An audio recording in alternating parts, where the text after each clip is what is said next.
என் ஒரு வருத்தம் இருக்குது. இவ்வளவு பேசிய மகன்களுக்கு, இவ்வளவு போராடிய பிள்ளைகளுக்கு, இவ்வளவு உண்மை நேர்மையுமா, இவ்வளவு மாற்று அரசியலை, தூய அரசியலை எடுத்து வைக்கிற பிள்ளைகளுக்கு நீங்கள் இன்னொரு 10 லட்சத்தை வாக்கை போட்டு விழுக்காடு கொடுத்துருக்கூடாதா அப்படின்னு ஒரு வருத்தம் இருக்குது. அவ்வளோதான். நான் வந்து உள்ளே போகணுன்னா அதில் எனக்கு உளவே உளமாற எனக்கு அதில் ஒன்றும் விருப்பம் இல்லை. அதில் ஒரு ஆள் போய் நம்ம ஒன்றும் செய்ய போகிறதில்ல. நாட்டை வெல்லாமல் 2-3 சீட்டை வந்து நம்ம ஒன்றும் செய்ய போகிறதில்ல. ஆனாலும் போயிருக்கலாம். மக்களின் குரலாக, ஒட்டுமொத்த தமிழ் சமூகத்தின் குரலாக நாம் உள்ள பேசியிருந்திருக்கலாம். அது வாய்ப்பு வரல. அது அது அது நம்முடைய தோல்வி இல்லை, அது மக்களின் தோல்வி தான். அதுக்கு ஒன்றும் நீங்கள் கவலைப்பட வேண்டியதில்லை. ஆனால் என் பிள்ளைகளுடைய உழைப்பு அசாத்தியமானது. நான் எதிர்பார்த்தேன் நான் வென்றுவேன், 5-6 பேர் நம்ம உள்ளே போயிடலாம் அப்படின்னு நான் நினச்சேன். தம்பி இசை மதிவாணன் எல்லாருக்கும் வெற்றி வாய்ப்பை நான் கணித்தேன். அது நடக்கலை. அதனால ஒன்றும் இல்லை. நம்ம போய் இன்றைக்கி இல்லைன்னா நாளைக்கு போகிறோம், அவ்வளோதான். ஆனாலும் உங்கள் உழைப்பு அசாத்தியமானது. என் பிள்ளைகள், என் உடன் பிறந்தார்கள், என் உறவுகள் பெரும்பாடு பற்றீர்கள்ங்கிறதுல நான் ரொம்ப மகிழ்வோடு அதை பகிர்ந்துக்கிறேன். இன்னும் கவலைப்படாதீங்க. இன்னும் 10 ஆண்டுகள் கூட நம்ம போராடுவோம். ஆனால் உறுதியாக வெல்லுவோம். அதில் எந்த மாற்றம் உங்களுக்கு வேண்டியதில்லை. எந்த காலத்திலையும் தமிழ் மீதும், என் தாயின் மீதும், என் தலைவன் பிரபாகரன் மீதும் ஆணையிட்டு சொல்கிறேன், தடம் பெறல மாட்டோம்.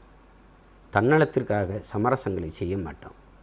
எவருக்காகவும் எதுக்காகவும் பதவிக்காக, அற்ப பணத்திற்காக போயிட்டு சமரசம் செஞ்சுட்டு செய்ய மாட்டோம்.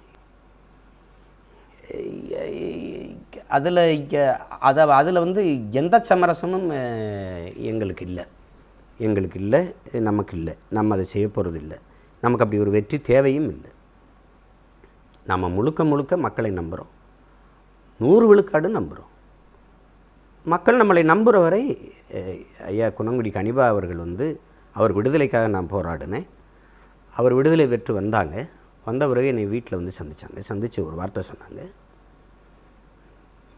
மக்களை நம்பி நில்லுங்க, மக்கள் நம்பும்படி நில்லுங்க. இந்த வார்த்தை எனக்கு சொன்னாங்க. இன்னும் என் காதுகளில் கேட்குது. மக்களை நம்பி நில்லுங்க, மக்கள் நம்பும்படி நில்லுங்க. மக்களை நம்பி நிற்கிறோம், மக்கள் நம்பும்படி நிற்கிறோம். மக்கள் என்றைக்கு நம்புகிறாங்களோ அன்றைக்கி நமக்கு வெற்றி வரும். அது வரைக்கும் துணிஞ்சு நாம் போராடிட்டு இருப்போம். தலைவர் நமக்கு கற்பிச்சிருக்காங்க, வரலாறு நமக்கு வழிகாட்டுது, சத்தியம் நமக்கு சான்றாக இருக்கிறது. தொடர்ச்சியாக நாம் போராடுவோம். அதில் என் உயிருக்கினியவர்கள், என் உடன் பிறந்தார்கள். கடலை தாண்டிட்டோம், கரை தான் இருக்குது.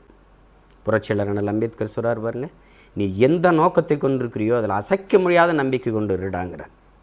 நீ யாருக்கோ ஒருத்தருக்கு உழைக்கிறேங்கிற நம்பிக்கை முதல்ல அந்த எண்ணத்தை கைவிடு. நீ பிறந்த பெருமை மிக்க இனத்திற்காக போராடுகிறாய், பாடுபடுகிறாய்ங்கிற அந்த எண்ணத்தை கொண்டுருங்கிறாங்க. அதில் நம்ம உறுதியாக நிற்கிறோம்.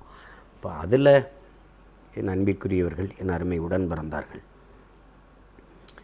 பேரன்பு என்று நான் நேசிக்கிறேன். அது நாம் தமிழர் சொந்தங்கள், உலகெங்கும் பரவி வாழ்கிற என் தாய் தமிழ் உறவுகள், உங்கள் பிள்ளைகள் எங்களுக்கு துணையாக நில்லுங்க. கடந்த கால தேர்தலை விட என்னை கஷ்டப்படாமல் நீங்கள் பார்த்துக்கிட்டாங்க. பிள்ளைகளுக்கு கட்டுத்தொகை போடுறது, கொஞ்சம் செலவுகள் அதெல்லாம் பார்த்துக்கிட்டாங்க.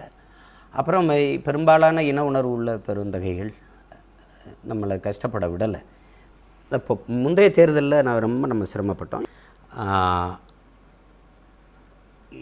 இது வந்து நம்ம வந்து உள்ளாட்சி தேர்தல் இருக்குது, அதில் நம்ம உறுதியாக போட்டிடுவோம். அதுக்கு அநியாயமாகவும் அதுக்கு தயாராகிடுவோம். 5 ஆண்டு காலம் இருக்குது. இந்த 5 ஆண்டு காலமும் நம்ம விளையாட்டு தான்.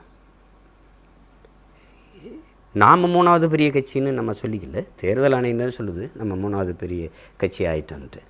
சில பேர் வந்து அவங்க இப்படி பெரிய கட்சி இதுல, அப்படி இல்லை. உண்மையிலே நம்ம பெரிய கட்சியாக வளர்ந்துக்கிட்டு இருக்கோம். கோட்பாட்டளவில், கொள்கை அளவில் சமரசம் இல்லாமல் உறுதியாக நிற்கிறவன் எவனோ அவனே பெரியவன். நாம் உண்மையிலே ஆக பெரியவர்கள். அந்த நம்பிக்கையோடு என் பிள்ளைகள் இருங்க, களத்தில் இருங்க. நீங்கள் நடந்து போகும்போது விழுகிற நிழலாக உங்கள் அண்ணன் பின்னாடி வருவேன் அப்படிங்கிறத நீங்கள் புரிஞ்சுக்கொள்ளணும். என்றைக்குமே இந்த இனத்திற்கும், இந்த மக்களுக்கும், இந்த நாட்டுக்கும் நீங்கள் உண்மையாக இருங்க. நான் உங்களுக்கு உயிராக இருப்பேன். இது வந்து என் தலைவன் மேலே ஆணை. நீங்கள் இருங்க. உறுதியாக வெல்லுவோம். தொடர்ச்சியாக நம்ம போராடி வென்று முடிப்போம். உலகெங்கும் பரவி வாழ்கிற என் தாய் தமிழ் உறவுகள், எங்களை ஆதரித்தவர்கள், ஆதரிக்காதவர்கள், எதிர்த்தவர்கள், விமர்சிக்கிறவர்கள், விமர்சித்து கொண்டிருப்பவர்கள் அனைவருக்கும் என்னுடைய வாழ்த்துக்களும் நன்றியும். இனி வரும் காலங்களில் உங்கள் பிள்ளைகள் எங்களை நாங்களே செதுக்கி கொண்டு இன்னும் சிறப்பாக, இன்னும் மேம்பட்டு களத்திலே செயல்படுவோம் என்கிற உறுதியை உங்களுக்கு இந்த நாளில் தருகிறேன். 10 ஆண்டுகளில் எளிய பிள்ளைகள் நாம் தமிழர் நிலத்தில் ஏற்படுத்திய அரசியல் தாக்கத்தை எந்த அரசியல் இயக்கமும் செஞ்சதில்லை. அதில் உங்களுக்கு மாற்று கருத்து இருக்க முடியாது. சிறுக சிறுக நம்ம வளர்ந்து வந்தாலும் வளர்ந்து கொண்டிருக்கிறோம். அதை யாரும் மறுக்க இயலாது.